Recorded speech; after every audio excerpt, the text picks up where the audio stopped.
What's up, guys? This is mr.Sentry. Please like, subscribe. Feel free to join my Discord server. Links will be in the comments. What if Deku? This what if is what if Deku was the Ghost Rider? Everything went as canon until it was time for Deku to get his quirk.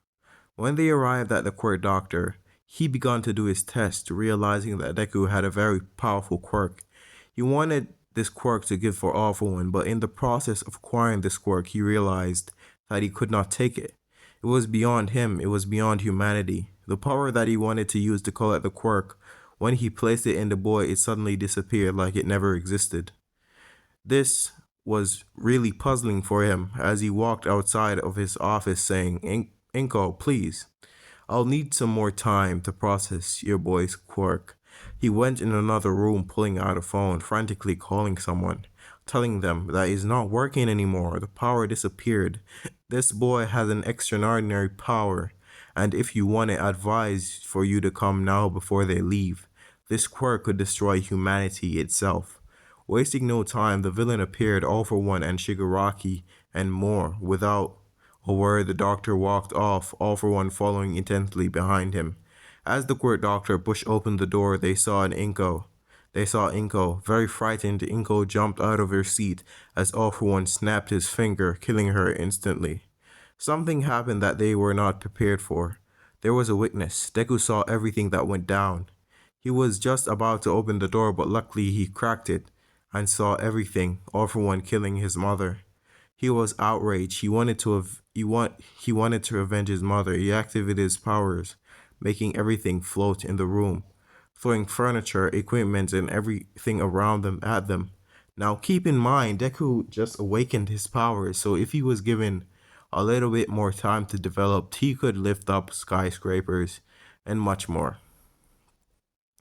But nothing worked as All For One teleported in front of the boy. All For One then said, I see, boy, your powers are indeed special. If you're left unchecked, you might ruin my future plans. With those words, All For One placed his hand upon Deku's head, and his head exploded. They left. Then the police arrived. When they did their investigation, they said it was probably a homicide, since there were some people that hated the doctor. 1 year later, Deku awakened in a dark and mysterious place. It was mysteriously hot for some reason. He could not see, but he could hear a bike revving. It got louder and louder as it got close. When the bike stopped in the distance, he saw an orange light getting closer and closer. As the orange light got closer, it got clearer. He could see a skull on fire on top of a man just in full black with chains wrapped around his body. He was terrified. He began to run, but there was nowhere to run to. As the entity then said, Be not afraid, because I want you to become my successor. I will not harm you, child, but I will give you a blessing, the power to take revenge for your mother and for yourself. You might not realize it yet, but I'm going to tell you anyways. You're no longer among the living. You're dead. Deku was too stunned to speak, realizing that what he just witnessed was not a nightmare, but it was not a dream, it was a reality. He was terrified. He said nothing for another hour, sitting beside the entity, as the entity just gave him time to process. The entity then suddenly said, If you hold down your head forever, you will never be able to get your revenge. You will always be sad. You will always be a victim to these heinous villains. But if you accept my power, you will have the ability to punish them the right way. You will make sure that this will never happen to anyone again. When Deku then said, Why didn't you save me? Why didn't you punish them? The entity replying, My time of punishing the wicked and evil are over, kid. I'm just a dried up old man on his last stretch, the last ride. If I was in my glory days, all of this would have been avoided. So much others would have been spared. I was given the opportunity to bring you back from the dead, in the process using up all my remaining life force. just for a glimmer of hope I saw in you in your last moments. With those words of encouragement, Deku agreed to take the quirk, but as the ritual began, the man grabbed his head in the same way that he died before, Deku panicking, as the man said, I told you, be not afraid.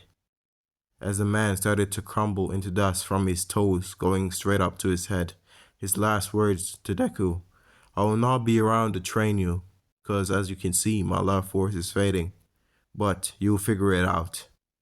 So save the innocent and punish the guilty, no matter who they are. With those words, he disappeared, and all of a sudden Deku felt a warm sensation flowing through him.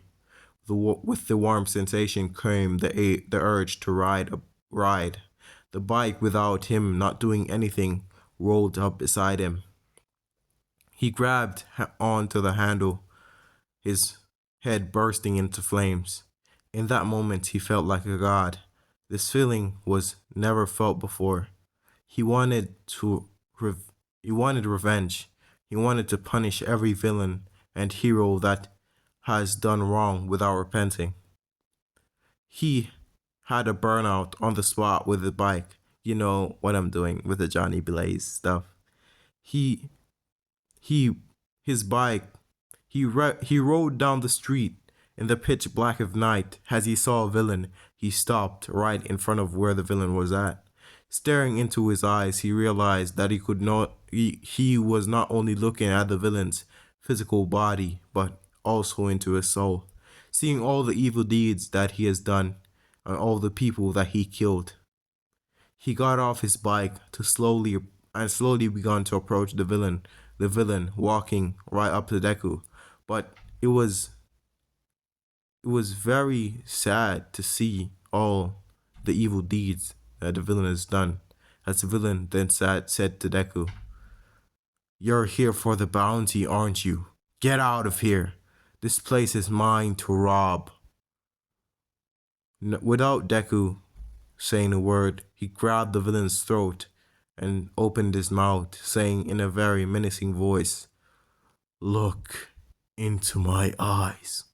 When the villain looked into the fire, he saw no face, only a skeleton, as Deku made him remember every crime he ever committed and put him in the situations of the victims, not only breaking him mentally, but ripping his physical body apart with his chains, breaking his bones, leaving him for dead, riding off in the night, and burning the asphalt. It was like a drop of lava came from the sky.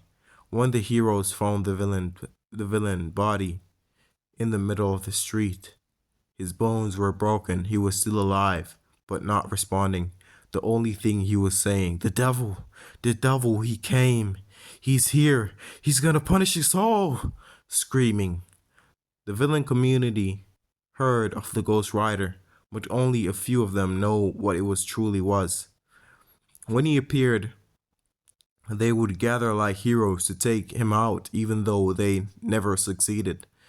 The news eventually went back to All For One. He heard from a close associate that the Ghost Rider had returned. He was in a fit of rage, saying that every time something is about to happen, he always comes back. I swear to God, I'm gonna finish him once and for all. Once he said that everyone was looking for a man with a skull on top of a bike. No one knew that they were truly looking for a 10-year-old. After everything, Deku went into a training arc for 1 year. When he came back, I should probably explain to you what happened in the training arc. No villains run rampant anymore, and Deku has been training his powers to gain his abilities to try and enter the UA exams.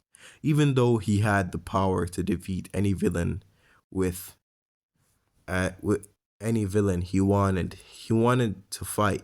He didn't want to fight the heroes, but Sorry about that. I took a little break for a breather. You could hear my voice breaking up a little bit. So let's start back. He didn't want to find no heroes, but which better place to find corrupt villains than UA High School? He wanted to enter the high school, but he realized that he didn't really have a record. So he started to ride. No, he waited till nightfall. Then he started to ride. There were no villains in the neighborhood, so he decided that he would visit some preschools. He went to 10 different preschools until he saw no one. When he stopped at the 11th preschool, he saw a short man, or so he thought. When he got closer, he saw it was a rat looking creature, but it was not a rat, it even looked like a bear. He realized that this was the so called principal of the UA high school.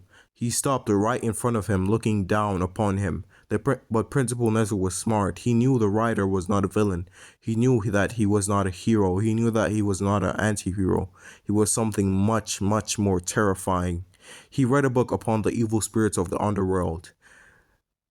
Then then he realized what Deku was. He was the being who was in charge of gathering those spirits. He looked upon the rider. He could see the rider for exactly what he was. He knew that he had done nothing wrong, so he had no reason to fear him. When he looked up, Deku started to descend from his bike as he stand right in front of as he started to approach Nezu slowly, as Nezu then screamed out, "Come no further! Who are you? What are you? And why are you here?"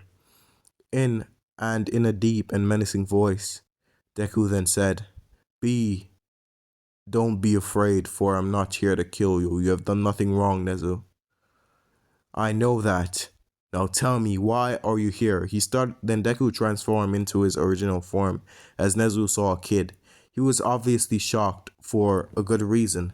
Deku Deku stand 1 feet away from him, then said, I know that you know I'm the spirit of vengeance, someone who punishes the wicked. So I'm here to ask you if you can help me to join he to join UA. Nezu started to think about it. No one could stop him, neither villain or hero. So why not help him to become a hero? He then thought of it and said, "You can go through, just tell them that I sent you." With that, Deku said nothing. As Nezu finished talk, Deku just disappeared. The next day he appeared in front of the UA gates.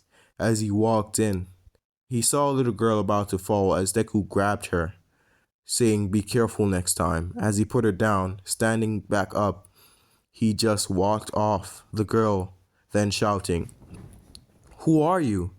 He just turned around saying, "I am the writer." Everyone present was confused. What did he just say? Walking off to the written exam, but when he walked into the class, he saw two individuals fighting, this being Bakugo and Ida. Without saying a word, he walked past them, sitting down right beside Bakugo.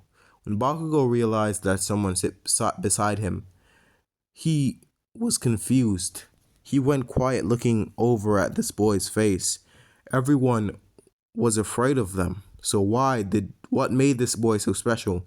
Bakugo then lit off an explosion in his hands. "Who do you think you are, worm? I'm the future #1 hero. Show some respect next time." As Deku was about to retaliate, President Mike jumped up, shouting, "Silence! The written exam has begun. As you can see, there are papers in front of you, and you will need to finish them in the next hour." Without no difficulty, Deku then sat down and completed the exam. Looking at the paper, he realized there were some questions. They were so basic, and there were even mistakes. He finished the paper in under 10 minutes, shocking everyone, including Ida. The role then saying, "What makes him so different? Why does he feel he's so special?" He handed the paper to President Mike, with everyone saying he's a dumbass. Sending the paper to Nezu, it came back at the end of the exam with someone running through the door shouting, "Who is Deku?" As Deku stand up saying, "That's me." "Congratulations, kid. You're the first in UA history to get 100% on the written exam, with you even correcting Nezu himself." Everyone was shocked, including President Mike and Ida. No one was smarter than Nezu, or no one they knew about. President Mike then said, calm down, let's continue. Let's see if you do as great as you did in the written part of the exam on the physical part." President Mike then started to explain everything, went as canon. As Deku was not listening, obviously he was trying to sleep. When it was time for them to go, the bus arrived in front of the gates as Deku ran off, everyone getting mad at him because he left them behind. As President Mike telling them, "It doesn't make sense you get mad when he's doing what a hero's supposed to be doing.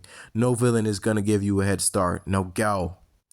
As everyone was fighting, the zero pointer appeared, but Deku was not paying attention. He was on the top of the roof as he heard the rumbling. When the rumbling began, Deku then looked down, seeing the girl once again in danger. He jumped off, landing in front of them, saying, "I haven't got much points, so I guess if I save this girl, maybe I'll be rewarding something." He then unleashed his chain, whipping it like a bullwhip. As the zero pointer was split in half, everyone was amazed. But as the girl went to thank Deku, only thing she heard was the roar of a bike engine as Deku disappeared. Thanks for listening to my video. I know it was short, but you gotta understand, I'm not the best reader in the world. Please like and subscribe so I can buy a mic and do better content.